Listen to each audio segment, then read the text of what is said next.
Hello, cinephiles, and welcome to today's episode of Silver Screen Sips, a podcast where three idiot friends talk about movies.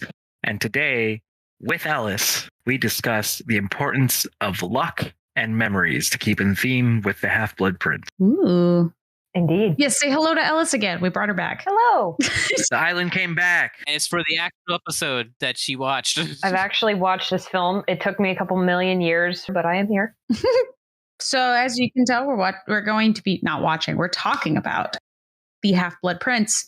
So you got your spoiler warning happening now. So if you don't want anything spoiled, click out. But seriously, you should have seen these films. This has been out for a long time. You're a loser. Okay. Loser. Lewis, take it away. I have a very special treat today, guys. This is the first time we've ever done this in our episodes. I actually have two drinks today for the Half-Blood Prince. Both of them are actually in theme with Horace Slughorn, the famed professor that they kind of spy on. Anyway, the first drink we'll be talking about is our FELIX FELICIS liquid luck. Oh, okay. Brewed correctly, the drinker of this potion will be lucky in all their endeavors, but be warned. Excessive consumption is highly toxic and can cause extreme recklessness. Zygmunt Budge, the 16th century potioneer. So this fizzy version of the FELIX FELICIS is sure to boost your confidence levels on and off the Quidditch field. So in this case, we have this one is actually not a strong drink. This is one that's based with a champagne or sparkling wine. Ooh. You got Ellis's interest. Yeah, right. What you'll do is you take your flute glass and your choice of champagne or white wine or sparkling white wine. You add a 1/4 ounce of simple syrup, 1/4 ounce of lemon juice, and 1.5 ounces of ginger beer. You actually are going to mix your your simple syrup and lemon juice in the bottom of the champagne flute first, add the ginger beer, and then fill the rest up with champagne. It's a cool picture there. Very pretty. It's a pretty simple drink. And here I'm adding for Isaiah and for anyone who else wants to join our Discord to see the recipes. Here we are. You can find our Discord on our link tree, by the way, in case you guys are wondering how to actually get to it. Correct. And then I'm actually going to jump right into the next drink, and we're going to rate them both at the same time. Oh boy. Okay. But that's also because it's also related. It's also related to Horace Slughorn.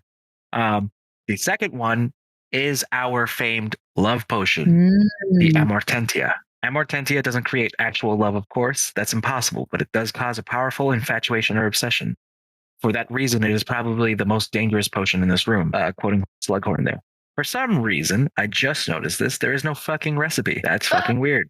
That's awkward. Okay, go ahead and start rating the FELIX FELICIS while I find this. Okay. I'm going to start off strong. A 5 out of 5 for me. That drink looks amazing, and I would drink the hell out of it. It seems like a great sipping drink where I could have multiple and be fine. And I really want one now.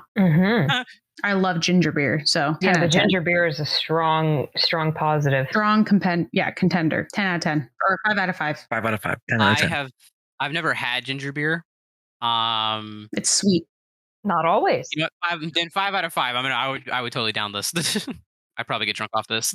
Yeah, lightweight. Why you gotta be like this, man? Also, champagne is, notoriously not strong, so you could always float something in it if you're really trying to get, smashed.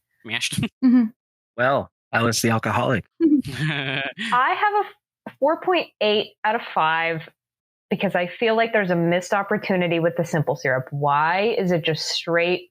Like, I understand why, but also I'm ambitious and I want to see a bit of a more complex flavor profile with a flavored simple syrup to deal with the acidity of the ginger and the lemon and the white wine. Like, there's something you could, I don't know what it is, but there's something you could do with that 1/4 of an ounce of simple syrup that would really make this impeccable. So 4.8 for me. Maraschino cherry. With sound effect. Possibly, but cherry would not be bad. Cherry would not be bad at all. Counteract that sweet, or counteract the sourness of the lemon. Possibly. So you give it a what? 4.8.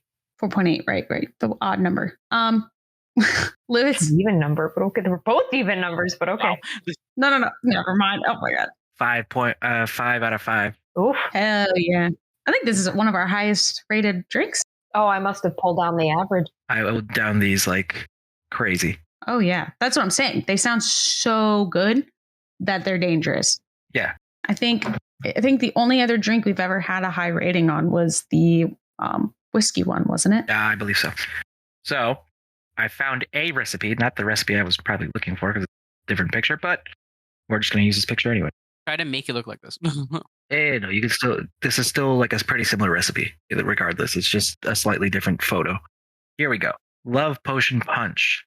All right. So first you'll need to assemble and freeze an ice ring for your punch bowl. Ice ring. Okay. Spread out 1 cup of raspberries and 1 cup of pomegranate seeds in the bottom of a bundt or flat ring pan. A heart-shaped bundt pan is extra cute, but a plain circle will also work fine without decreasing the potion's magical properties. Cover that with ice. Freeze your ice ring. Raspberries. How do you pronounce this? AMORTENTIA. Okay. So your choice for the recipe to make a big punch bowl. Your choices of booze. You're going to add Aperol, gin, and pink sparkling wine, and then you're going to top that off with some pomegranate juice.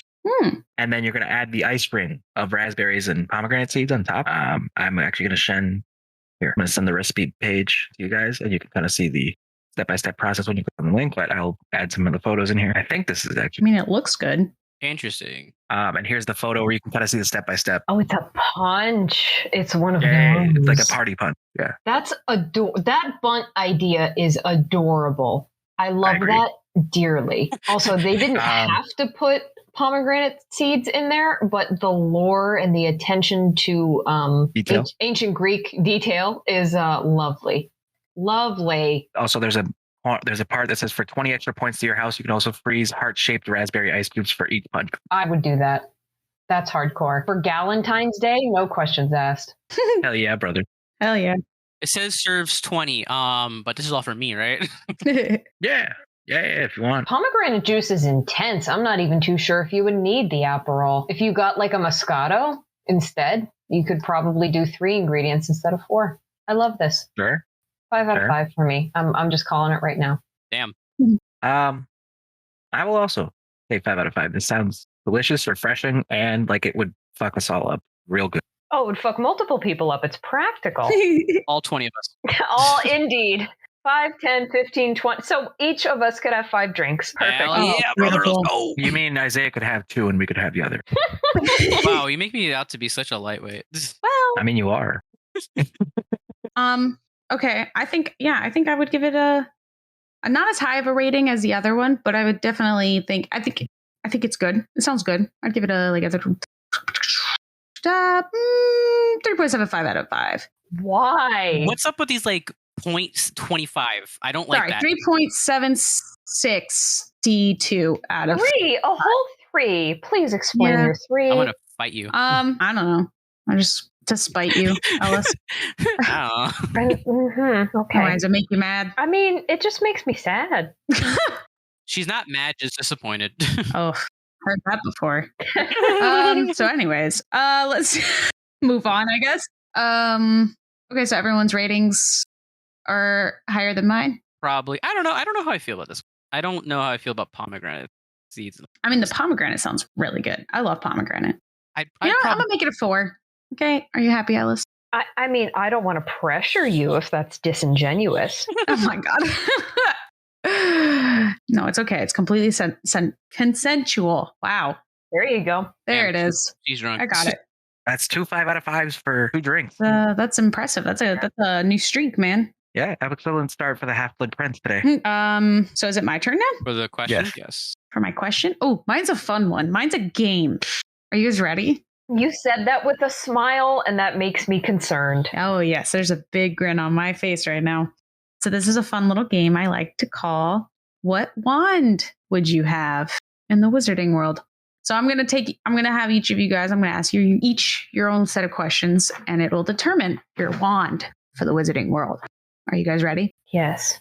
I've actually had my wand determined by a lady in Ollivanders years and years ago, but perhaps that may have changed. So let's go. Let's see how accurate it is. Who wants to go first then?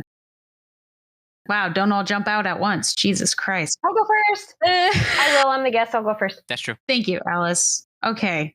So Alice, Yes. First of all, how would you describe yourself? Would you describe yourself as average height, tall, or short? Average. Okay. Next question. What color are your eyes? Green. Green. Are they like a blue green or are they just like a green? Straight green. Wow. What day were you born on? Was it an even number or an odd number? Odd number. Okay, now what do you pride yourself the most on? By the way, if you guys want to ever take this quiz, it's on potterboy.com. Amazing. What do you pride yourself most on? Determination, imagination, resilience, intelligence, originality, optimism, or kindness? Oof. A lot of tough choices. I'm going to go with resilience. Interesting choice. Okay. Try that again. Traveling alone down a deserted road, you reach a crossroads. Do you continue left towards the sea, right towards the castle, or ahead towards the forest? Forest, mystery, adventure. Fuck castles. Damn, okay. A woman after my own heart. Okay. What do you most fear? Fire, darkness, isolation, heights, or small spaces? Darkness. All right. Your last question. Okay. In a chest of magical artifacts, which do you choose? A silver dagger, an ornate mirror, glittering jewel, bound scroll, a golden key, a dusty bottle, or a black glove? And I don't know what any of these things do. Bound scroll. That's the Skyrim in me. Yes. All right. You have a wand made out of holly wood with a phoenix core that is 10 and 3/4 inches with supple flexibility. Ooh. Now, let me tell you a little bit about your wand and what it means for you. So, holly is one of the rare kinds of wand woods, traditionally considered protective. It works most happily for those who may need help overcoming a tendency to anger and impetuosity. That's a big word. That's an interesting word. Never heard of it. At the same time, holly wands often choose owners who are engaged in some dangerous and often spiritual quests.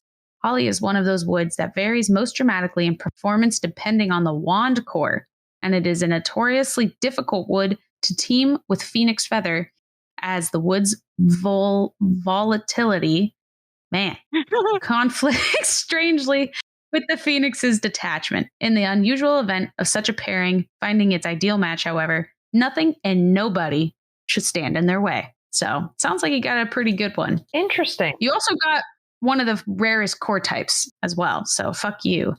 Also interesting because holly sounds familiar. I think I got Hollywood the first time. However, I know for a fact I did not get a phoenix or a dragon core. None of the like fancy cool. I got some weird core. Granted, this was like 6 years ago, but I got a weird core the last time. Know for a fact it was in Phoenix, but it was still 10 inches and flexible, which is interesting. That's what she and said. I hope nobody takes that out of context. We all did. But, we all did. That's cool. the best part. Thank you very much, Beth, for the detail and patience with my wand quiz. Oh, of course. Welcome. Anytime. Who's next? Me. Great. All right, now listen up.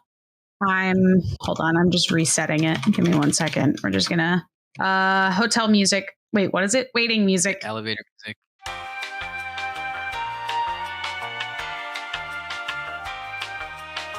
Okay, we're here. We're back. Thank you for waiting. All right. Lewis, first question. How would you describe yourself? Average height, tall, or short? Average height. Okay. What color are your eyes? Light brown. Light brown. Like the dark brown. What day were you born? On odd or an even number? Even. What do you pride yourself most on? Determination, imagination, resilience, intelligence, originality, optimism, or kindness? It's a very difficult choice between imagination or intelligence. Ooh. Imagination was also one of my contenders. I think for you, it would be intelligence. Oh, wow. She knows me. You're a smart man. Thank you. Wow. That is the first person to tell me that. I've only known you for a brief period of time and never met you in person, but I second that. Thank you so much. Aww. I disagree with everyone entirely. No, I'm just kidding. Thank you, Isaiah. I thank you for telling me the truth. No. Too late. I usually don't intelligence, so. Okay, yeah, no. Intelligence is fine. What I meant by my comment was more like, I usually have people who don't actually know me very well tell me I'm smart versus my friends who actually know I'm intelligent. They're like, oh my God, you're a fucking idiot. Yeah, kind of. It's okay. I used to think hair grew from your ends. What? Yeah. I mean, Lewis laughed so hard that his mic broke. Well, no, especially since my girlfriend's a hairstylist. That's even worse. That's amazing. I love that. Yeah. So I pride myself on intelligence. Okay. Moving on. Your next question, traveling alone down a deserted road, you reach a crossroads. Do you continue left towards the sea, right towards a castle, or ahead towards the forest? The forest. Okay. I'm going to go meet up with Ellis. Yeah. What do you fear most? Fire, darkness, isolation, heights, or small spaces? Heights. Okay. Last question. In a chest of magical artifacts, which would you choose? Silver dagger, ornate mirror, glittering jewel, bound scroll, golden key, a dusty bottle, or a black glove? Black glove because of Michael. So do you want a black glove? Yes. Okay. Here's your answer. Drum roll, please. I feel like that last question determines so much. I'm so interested in this. Ooh. Yours sounds interesting, Lewis. So your wand is made out of dogwood wood. It says dogwood wood with a dragon core. It's 12 inches with an unyielding flexibility. 12 inches with unyielding flexibility. Okay, listen.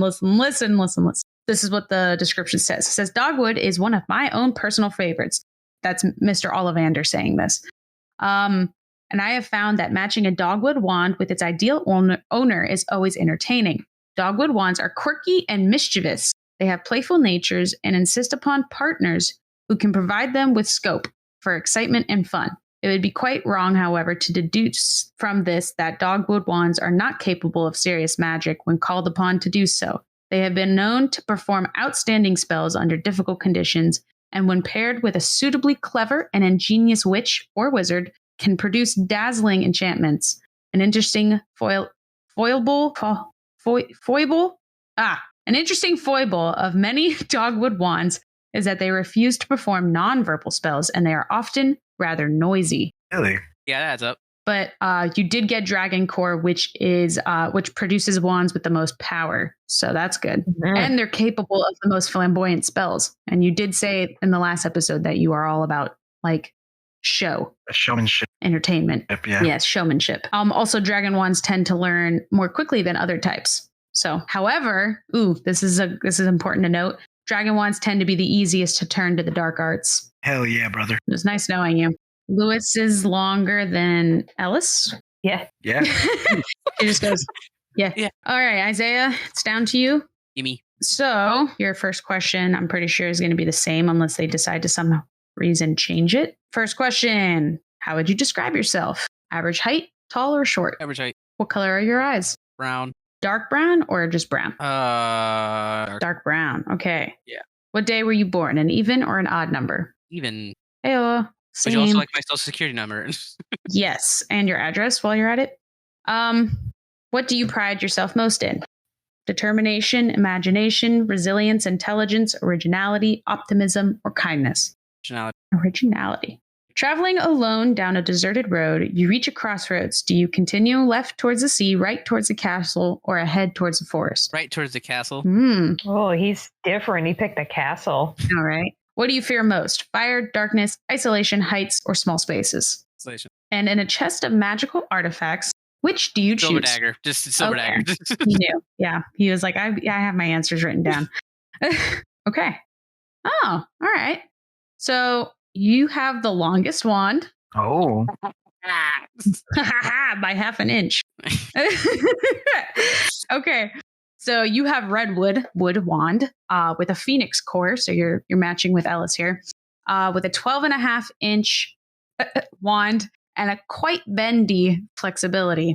So wand quality redwood is in short supply, yet constant demand due to its reputation for bringing good fortune to its owner. The general populace have the truth back to front. Redwood wands are not themselves lucky, but are strongly attracted to witches and wizards who already possess the admirable ability to fall on their feet, to make the right choice, and to snatch advantage from catastrophe. The combination of such a witch or wizard with a redwood wand is always intriguing, and I generally expect to hear of exciting exploits when I send this special pairing out from my workshop. And then you have the rare core type with the Phoenix core, like Ellis. Very nice. Okay, that was my fun little game. It was a little different. Beth, did you do yourself? I did not. Got to do that. Give me your wand. Yeah, I want to know what your wand is, bro. Okay. Aw, yay! The Pisces Wait, in what? me is happy. Is that not an Pisces in me expectation? is Come on now. happy. Dogwood, 12 and a half inches, Isaiah. I'm going to beat you. I'm going to get 15 inch. I'm going to be 15 inches. That's the alpha in me. Watch, no, the beta in me is going to be like 6 inches. That would be hilarious. All right, Beth, are you ready? Sure. Would you describe yourself as average, tall, or short? Short. What color are your eyes? Dark brown. Dark brown. Yes. So dark brown / black, not just brown. I don't know. Okay, brown. Just brown. Okay. I like to say, Okay. see, I said light brown to dark brown because it will vary based on the light. Yeah, exactly. Was the day on which you were born an even number or an odd number? Even. Wow, brag about it. Do you most pride yourself on your determination, originality, imagination, optimism, resilience, kindness, or intelligence? I'll do imagination. Traveling alone on a deserted road, you reach a crossword. Excuse me, I goofed that one too. You have 3 options. Oh, did you give us all 3 options? I thought there were only 2. Yes, I said left towards the sea, right towards the castle, or ahead towards the forest. Oh my gosh, I only heard castle and forest. I would have absolutely gone towards the sea. Anyway, Oops. Go ahead. Pick your favorite. I'm going to go to the forest with Big Lou. Oh yeah, brother. Do you most fear fire, darkness, isolation, heights, or small spaces? Interesting. But you are also small. I know. Okay, so Bethany, last question. Yeah. In a chest of magical artifacts, which would you choose? Do you know your answer already? Dagger. I had a feeling. Okay, here's what we have. Cedar wood with a dragon core, 12 and 3/4 inches. Are you serious? I'm not judging you. Suck it, Isaiah. God. 12 win. and 3/4 inches and a surprisingly squishy flexibility. Squish. It's very, Squishy. it's both rustic and elegant at the same time, like visually. Sounds like my kind of one. Whenever I meet one who, I'm just going to read straight from the website. That's what I did. Whenever I meet one who carries a cedar wand, I find strength of character and unusual loyalty. My father, Gervais Ollivander, always used to say, "You will never fool the cedar carrier." And I agree. The cedar wand finds its perfect home where there is perspicity. Big word. Oh my goodness, they're using real big college words in this. I know. Oh my goodness. Perspicity and perception. I would go further than my father, however, in saying that I have never yet met the owner of a cedar wand whom I could care to cross, especially if harm is done to those of whom they are fond. The witcher wizard, who is well matched with cedar, carries the potential to be a frightening adversary, which often comes as a shock to those who have thoughtlessly challenged them. So essentially, you are, how do I put this? You are the worst case scenario for those who underestimate their opponents. The wand chooses the wizard member, Mr. Ollivander. Character. Okay, that's it. That's all I know. I like it. Sounds nice. Sounds very nice. We're reading about cores and stuff. So it does. Who else had a dragon core? Didn't Lewis have a Me dragon and Lewis core? have Yes. dragon cores, and then you and Isaiah have phoenix cores. Makes sense. Hell yeah, brother. Let's see. What else? Your 12 and 3/4 inch wand length, which is absolutely hilarious. That is so funny. I honestly didn't think I'd win. Are you sure it's hilarious, another- Ellis, or is it that you like it? So anyway, Is it my God. intimidating? No, it's perfectly fine. However, abnormally short ones usually select those in whose character is something is lacking rather than because they are physically undersized. Oh. Many small witches and wizards are chosen by larger wands. Hey-oh. I had to compensate. Damn it. Ugh. All right. Anyways, Isaiah, Uh-huh. what do you got? What do you got for us on the list of facts? So, Dame Maggie Smith, who plays Minerva McGonagall, Lover. was actually, during the filming of this movie, undergoing cancer treatment for breast cancer. What a warrior. Yeah, so during most of her scenes, she was actually feeling pretty nauseous and dizzy, Aw. practically the entirety of the movie. Mm. Oh, And she God went through bless it her. like a trooper. much like Chadwick Boseman. Ugh, so sad. Like, I can't imagine. Oh, what do you call it? I can't do anything when I got a cold, let alone freaking going through chemo. I just can't do anything. That is also true. another fact from Bethany. Thank you. I'll be here all week. So all the drawings in the burrow that all the characters are hanging out in, they were drawn by school children in a nearby school. Oh, that's cute. Tom Riddle in this movie, when they do the flashback sequences, is played by Hero Fiennes Tiffin, who is the nephew of Ray Fiennes, Voldemort. Huh. I did not know that. That's actually kind of neat. All right, I gotta see. Daniel Radcliffe has stated that Half-Blood Prince is his least favorite film, and it is hard to watch for him. Why? Mostly because of his alcoholism. Oh, yeah. Apparently, I couldn't find anywhere that he actually said it, but apparently it was because it did say in some spots that it was he was very drunk a lot of the time. Like he would be drunk, like he would get drunk the night before and then show up to set, and he could see it in his performance, like when he was watching it afterwards, that he was still like a little tipsy, Mm-hmm. and he didn't like that, and he felt it was his lowest, like it was his it was his worst performances out of all the movies. Is there a way to know which scenes they are, or like? No, it's I didn't see anything. No one really mentioned anything. He just said it's very hard to watch, and from the context, it seems that it was that he, because of those reasons, that he was just drunk a lot of the time.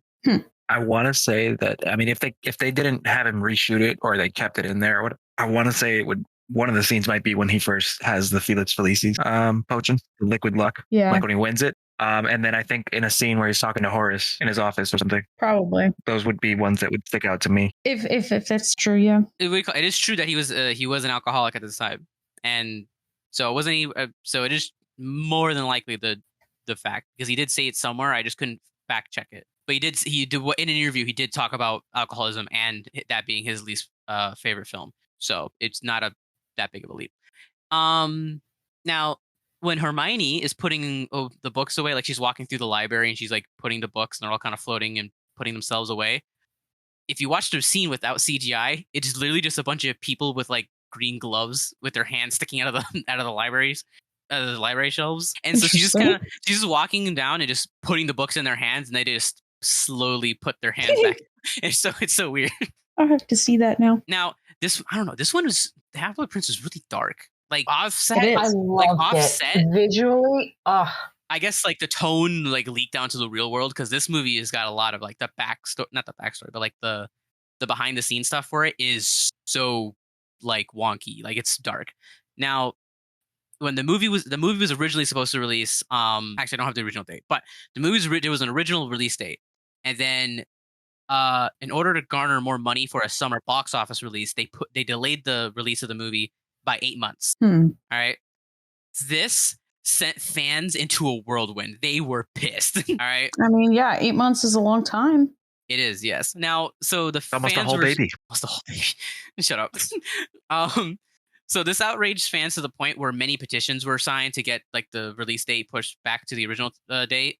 One even garnered about 35,000 signatures. Jesus. Now, obviously, they never happened. They didn't do anything. It still ended up coming out 8 months later. Now, Alan Horn, he was the studio president at the time.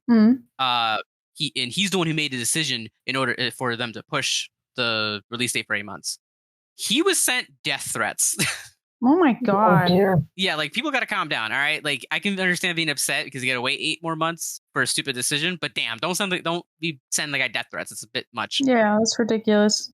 Now, most notably, these are the two ones that everybody was like, oh crap, all right, it's getting out of hand, was a 51-year-old artist from LA named Gene Fink, who stated, "I can't breathe anymore because you ripped my heart out," in an email sent to him along with the death threat. God. Wow. That's so ridiculous. Like, yeah, why? You gotta chill out.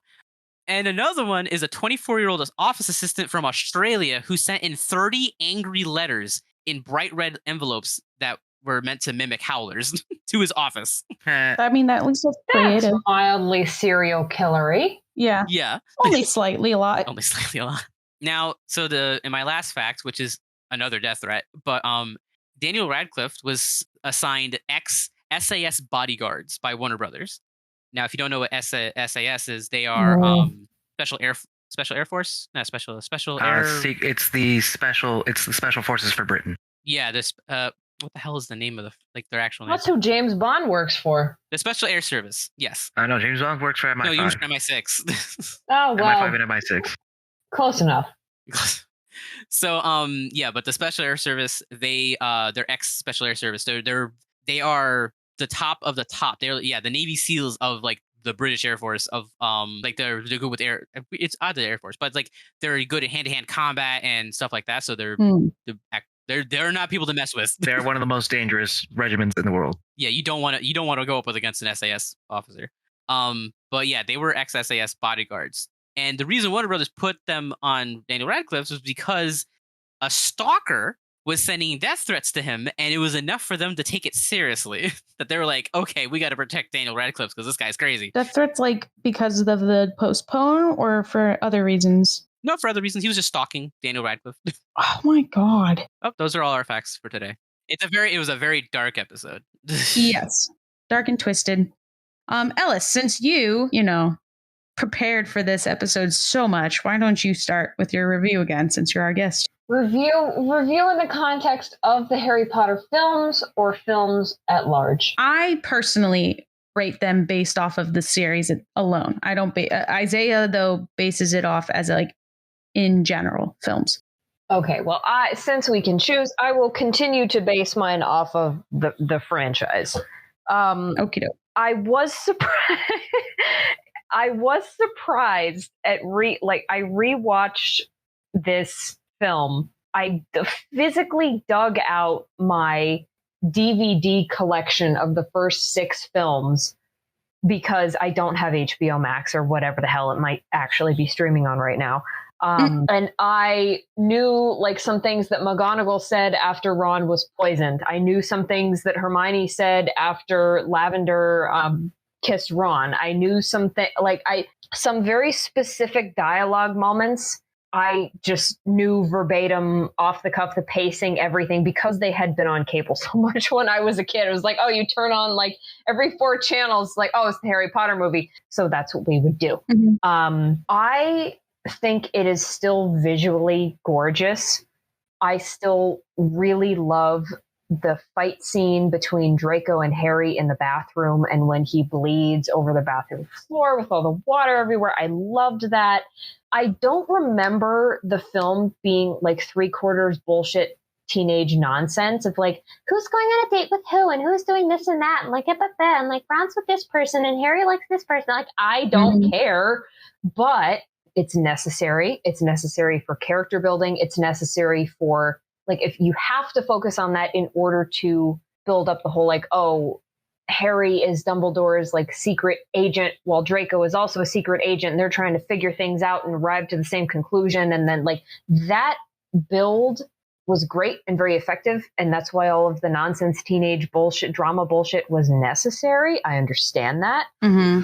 However, it's very interesting to watch this film again as an adult who hasn't seen it in a long time, hasn't read the books in a long time, and is pretty far departed from it, to then be like, there are some things that I still love and there are some things that I am very acutely annoyed by. Whereas in the past, I was just so engrossed in the whole film. And the story beats about like, oh, I'm going to take somebody cool to Slughorn's function. And it immediately cuts to Luna Lovegood in her sparkly dress. And it's like, I love it. Amazing. Wonderful. And Snape's betrayal at the very end. Like it, in the context of the Potter films, I can't even remember what I gave Order. I think I might have gave Order of the Phoenix 4.5 out of 5. I'll give this one a 4 out of 5. Mostly for the latter half. But the latter half is so strong and it is so, it's the cinematography is stuck in my head for so long. 4 out of 5. All right. One of you guys want to go or you want me to go? I'll go. I would like to agree with what Ellis said on many points. But what did you think was missing from the film, Ellis? I can't give an accurate answer to that. I apologize. As much as I would love to reread the book and watch the film again and give a better answer, because I was just at a very different point in my life. The first time. My upbringing as a I was a teenager when I read the books and watched them. Like, I've watched the film a long time and it was like, oh, fun, wizards, whatever. But like when I watched the book, when I read when I watched the book, I watched all of the films first and then read the books as the final film. The final 2 films were coming out. But I never finished the book series.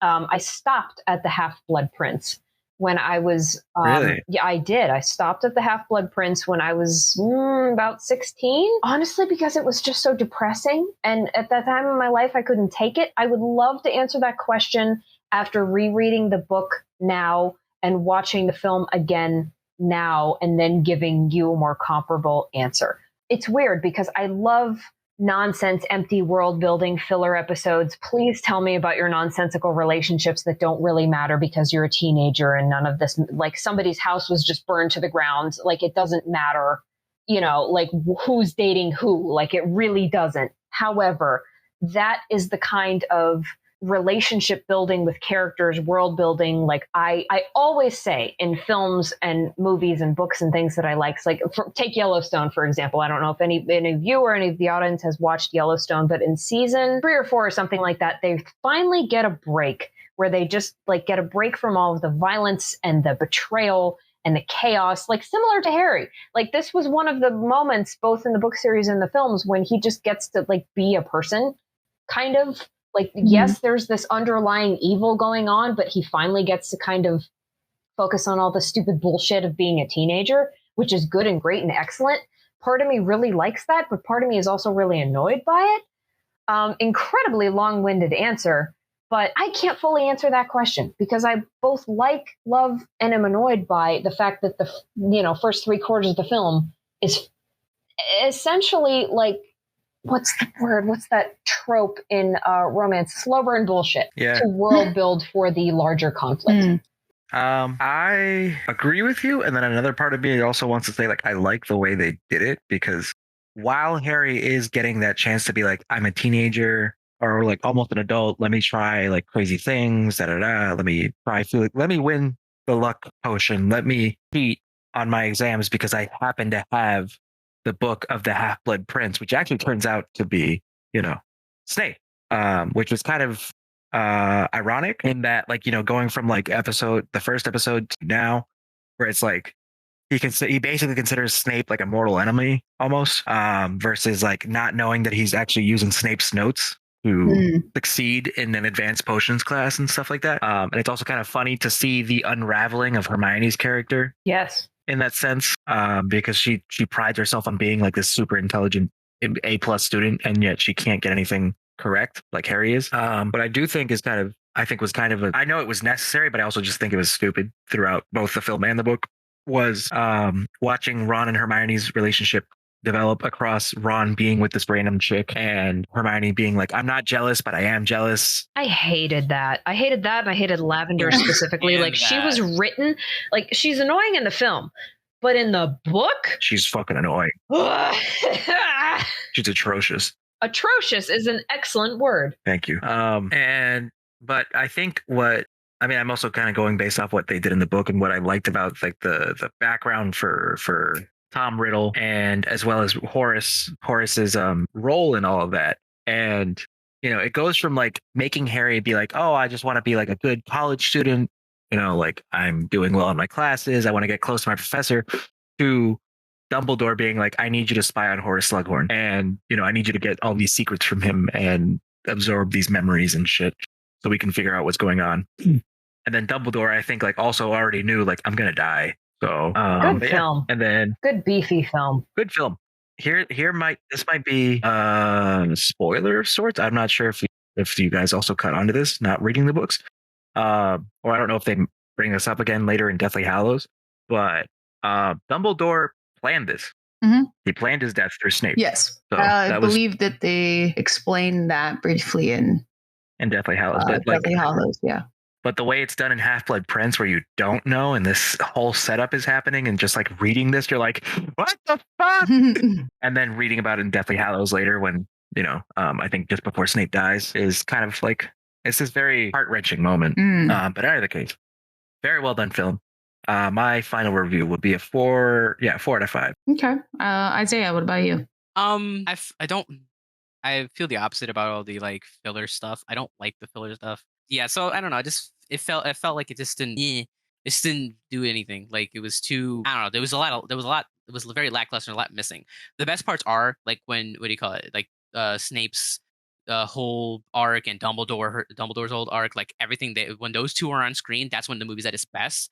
But when they're not on screen, everything is kind of subpar. And that's what I feel like this movie. So I gave it a 3 out of 5. Okay.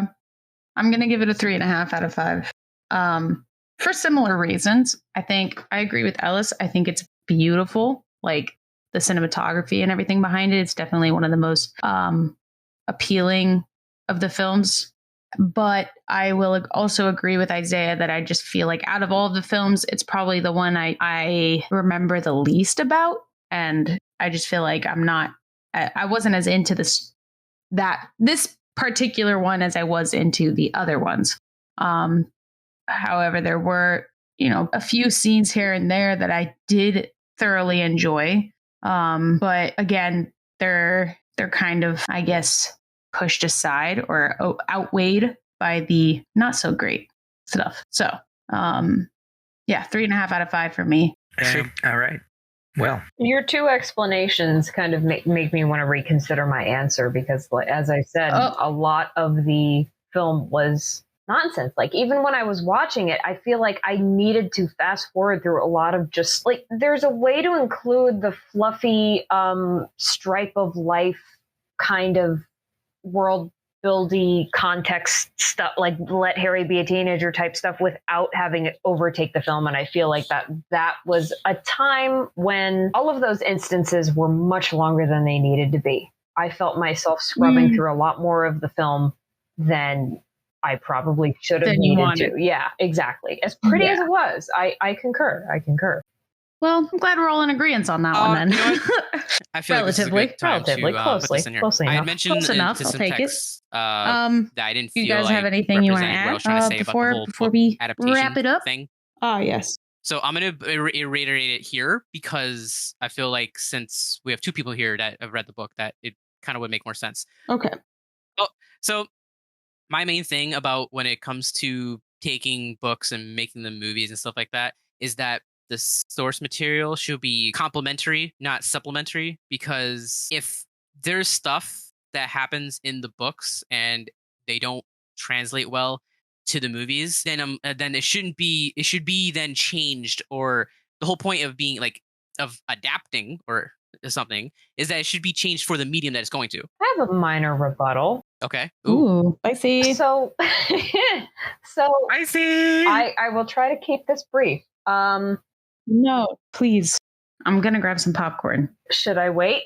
I had it ready. So in the context, like, people were waiting lines wrapped around the block for these books, right? What does it say to those who were so dedicated to the original source material? Like, how much could one argue that those who read the books, bought the books, and were fans before it became mainstream, before the first movie even came out, before the first even third movies gained a ton of traction? What is it to say that changing the source material in the adaptation to the point where it can appeal to the masses, let's say, to be more digestible?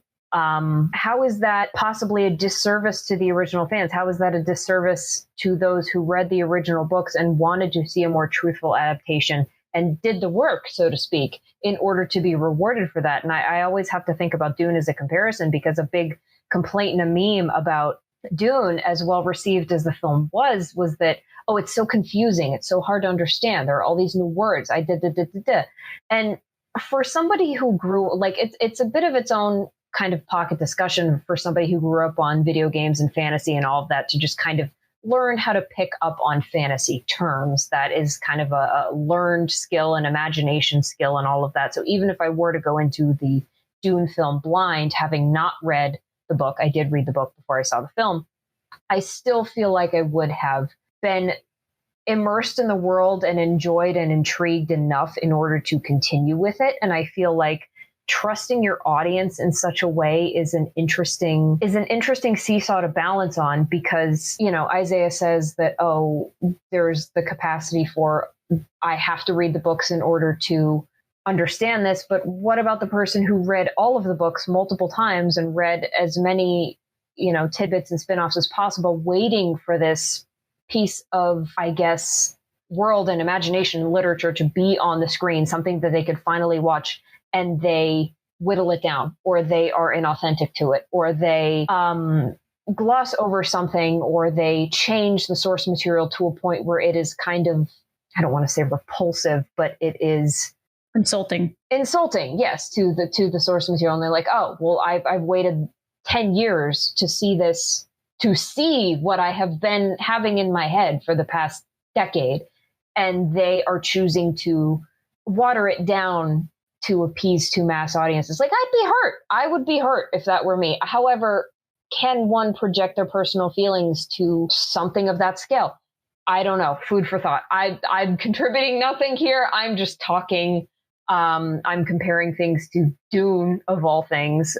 So I don't know. Do with that what you will. Well put. Yes, but to answer the question that you're trying to put, what I'm trying to say is that now it is true, yeah. Like obviously that thing's gonna get it right, but I feel like if you have, they're both storytelling mediums, right? Yes. Now, say the source material didn't exist. Say Harry Potter was an original idea. If there was if the original story, there's no source material, that's bad storytelling, because then you just have a random thing happening to have stuff happen, and that's not good. And that's what I'm trying to say is more of, if you're gonna tell a story, then you should be able to fully fledge out what you're trying to say.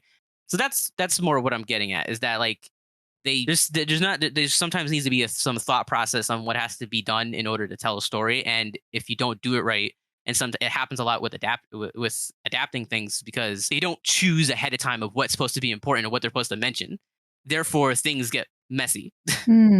I may understand what you're saying. It seems to me that the thesis of this would be either commit to the inevitable warping and changing of the original format and omitting certain things that would dishearten the original fan base in order to tell a good story on film, because novel writing and script writing and what actually shows up in the film are all different things. So that is option one. And option two would to be make an incredibly obnoxiously long film, however, which the original fans would probably eat up and devour, but something that wouldn't do as well and would thus not serve the franchise and fans as a whole in order to continue it, to make like a 3-hour long true adaptation of the film. And what I'm hearing is that in the effort to marrying those two options, the writers fell short in this context. Yeah, I mean,